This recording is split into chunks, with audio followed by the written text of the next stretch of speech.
This video, we're going to talk about having social equity and what the hell is it? Because all you real estate clowns only think about equity in your real estate. So let's talk about social equity today.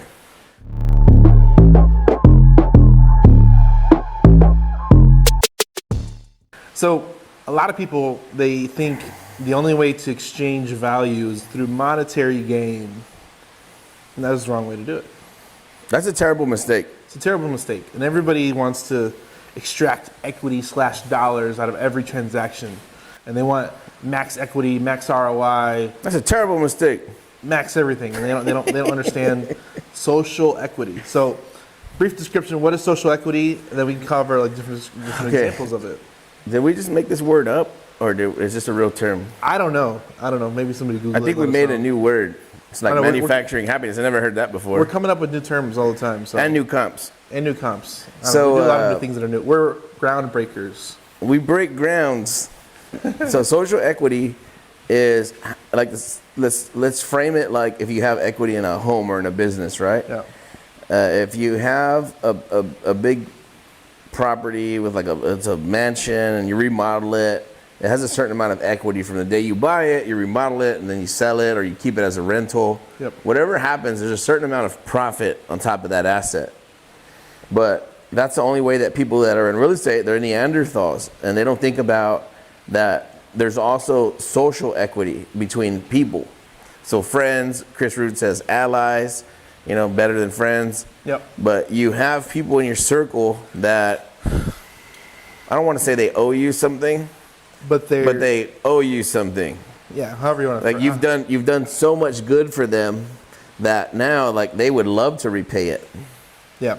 So it's creating equity with a person. So a lot of people, and I think Chris calls it allies. So he's trying to create allies to do more business with, because everybody wants to do one transaction, and I think the ability to understand the social equity part is you want to do more business with more people over and over again, because you're always having that relationship in place, and you can build that relationship literally to infinity.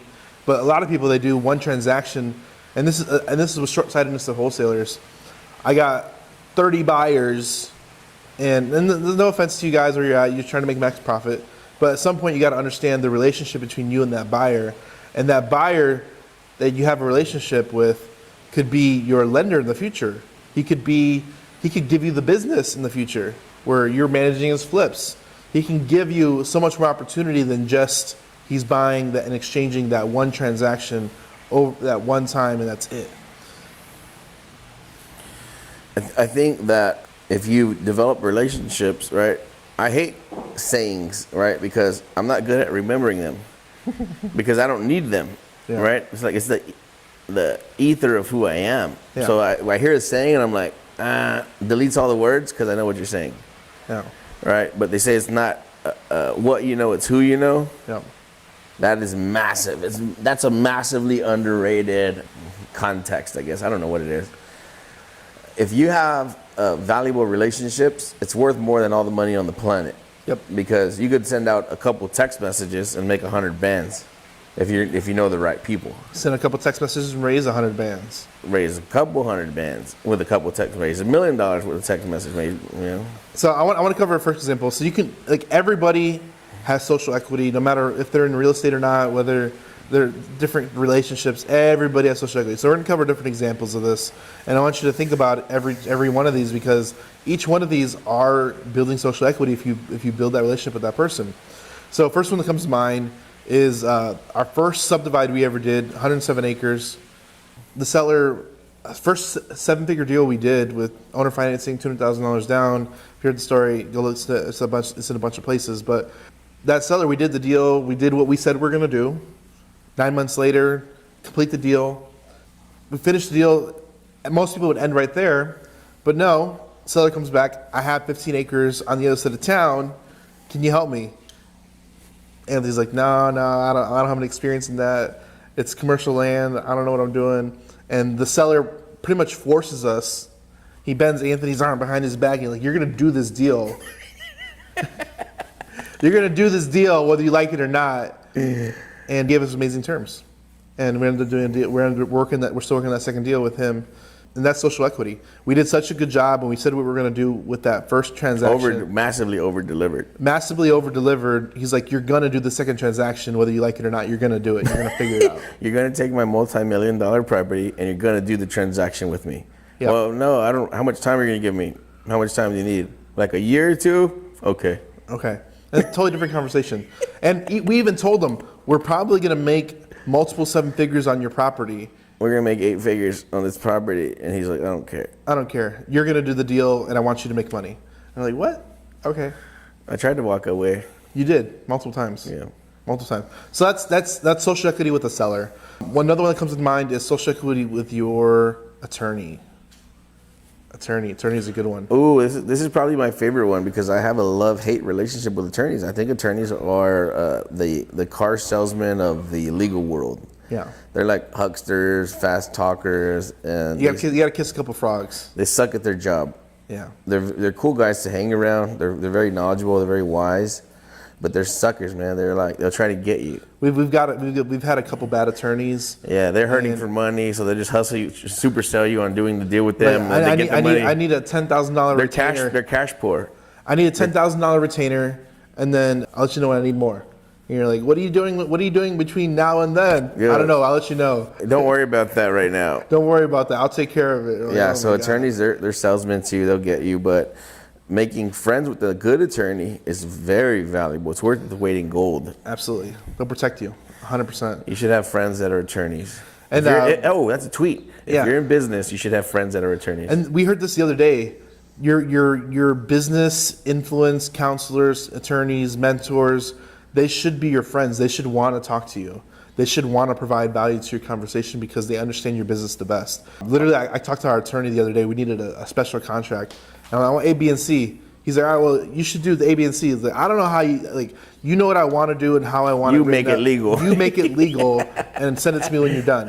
And that was the conversation I had with my attorney, but he's like, okay, I got you. Don't worry about it. I'll send it. I did one too called Jeremy, and he was like, why do you got to make everything so difficult? I'm like, man, I'm just being creative, dog. You just keep me out of prison. And that's it. So your attorney is another one. We're gonna go really quick on this one. So title company. Oh man, you better have some social equity with your title company. You better have some social equity with your title company. Teresa MTC, shout out. Yeah, MTC. We have a video coming out with her. We recorded. I had the My pleasure. title company of Texas and San Antonio. They cover all of Texas. Yeah, we had a pleasure of doing an episode with her, so that should be coming up before this. So if you check out a few episodes in front of this, that's there. But my title company says they have saved transactions that we were like, yeah, let it go. You see somebody pouring gasoline all over it and they got the match in their hand, you're like, just let that whole deal burn to the ground, okay? Burn it. And like, no, I got this. I'm like, don't got this. Yep, she closes it. All right, I like this. This is good. So they'll save you on a lot of different things, and they'll save you with sellers too. Save your butt. So keep you out of trouble. One thing, they'll keep you out of trouble. They do it within the law, and they're going to protect you in a lot of different ways. A lot of times, Your title company should be smarter than you. 100%. 100%. This is one of the things where like real estate is easy when you have the right people around you. Mm-hmm.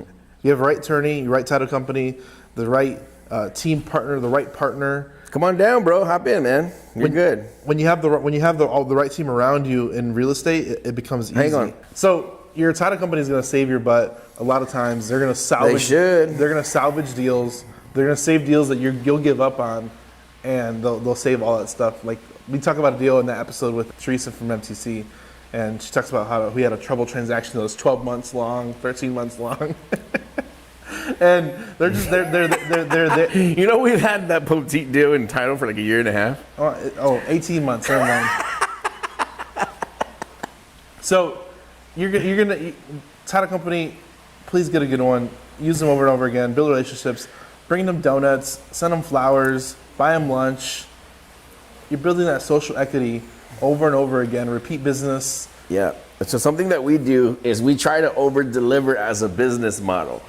So this is not a marketing ploy, right? This is who we really are. Yeah. If you invite me over and you say, hey, can you bring a turkey? I'm going to bring 2.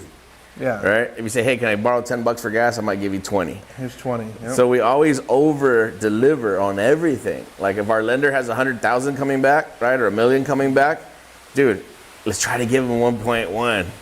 And Daniel's like, you're crazy. I'm like, right. So we try to just overpay, over deliver, over everything. if we're doing a deal with somebody and it looks like it's not going so hot, like just keep our half, like don't worry about it. So we're always trying to give something away, and it's cool because we're not doing it as a business ploy. Like this is like literally how we are. It's building social equity, and social equity. But not as a business model. We just do it. We're just cool people. Imagine this: everybody's trying to pocket all the dollars they can, maximize ROI, maximize and then profit. They're trying to roll that into the next deal or next opportunity. Now, do the same thing with your people and relationships. If you can maximize the ability to create, hey, Anthony's a cool dude. He did me a solid one time, a year ago, 2 years ago, and then now it builds ROI over time. Or now he's like, man, I haven't talked to Anthony in a while. You know what? I in fact owe him something. I don't know what I owe him, but I owe him something. So then he's looking for an opportunity to repay you back, and it comes back tenfold, depending on how long it takes. What a cool way to live, right? So let's say that you're out there doing transactions that are sizable, and you're giving a lot of it away. Yeah, you give it away. Give away land, give away acres, give away a house. We gave away a house to the last deal.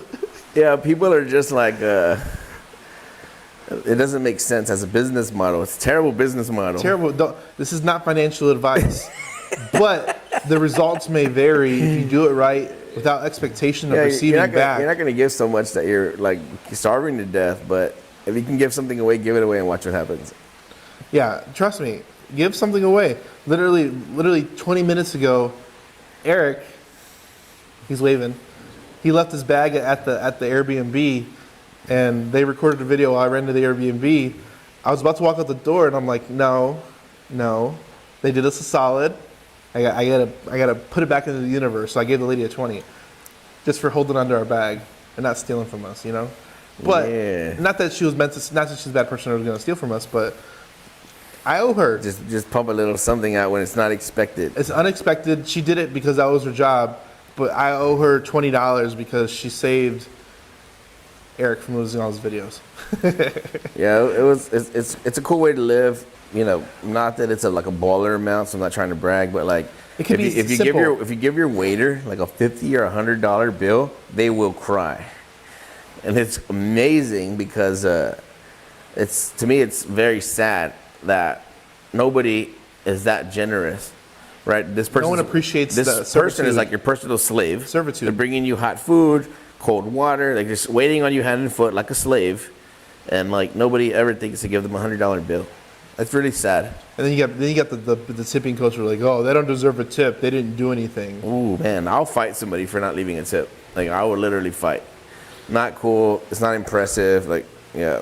I think people don't understand. It's really sad to treat another human that way. Yeah, it's terrible. So I think it's different to.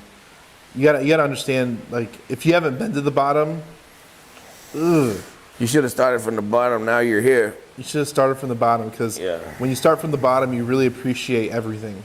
You appreciate waking up in the morning without back pain. You appreciate having eaten, having a good meal. I mean, we had a great meal the first night we were here, and Anthony was like so appreciative. Like, man, I shouldn't be able to have a great appetizer, opportunity to spend with my family, having a gate steak with my partner, and my wife's here, my kids are here. I shouldn't be allowed to have this opportunity, but this is an amazing experience, and I'm enjoying right now today. I'm eating a good meal, and I feel like crying because there's people around the planet that are not having this experience. Yep. And it hurts me, man. It does hurt me. So I can't invite them to that same dinner table, but what if I could? What if you could? Yeah, what if I could? So if you're out there, find ways to create social equity. Literally, there's ways to do it in every day in life, with your business partners, your family, your friends. Don't do it as a business model. Don't do it as a trick, as a ploy. Just do it as a way of living and watch your happiness climb. Yeah. If you believe in karma always comes back. And I think a lot of the reasons why we're successful is because we both live and practice this daily, and it always comes back tenfold. I think we mean karma, like I'm Catholic, right? So we're Christians, but karma is like that could be a religious term or something, or a non-religious term, but you push out good and good's going to come back. That's it. Oh, one more thing. Hit me. Stop saying Manifesting. You're gonna manifest nothing. God's gonna give it to you. God's grace is gonna give it to you. When you're ready to receive it. Yeah, but you're not manifesting. Manifesting means it's like from the self. Like you ain't doing nothing. God will do it, but be ready to receive it. Do good for others. Be a good person as a business model, and things go freaking amazing. You'll see. Let us know how it works out. But try it out. Comment underneath this video if you try this and it works. Comment underneath the video and tell us. Let's talk about it. Like, subscribe, do all that stuff if you want to. If not, we hate you and we're probably gonna block you off Facebook. He's not. I probably am. He will. I won't. All right, guys. See you soon.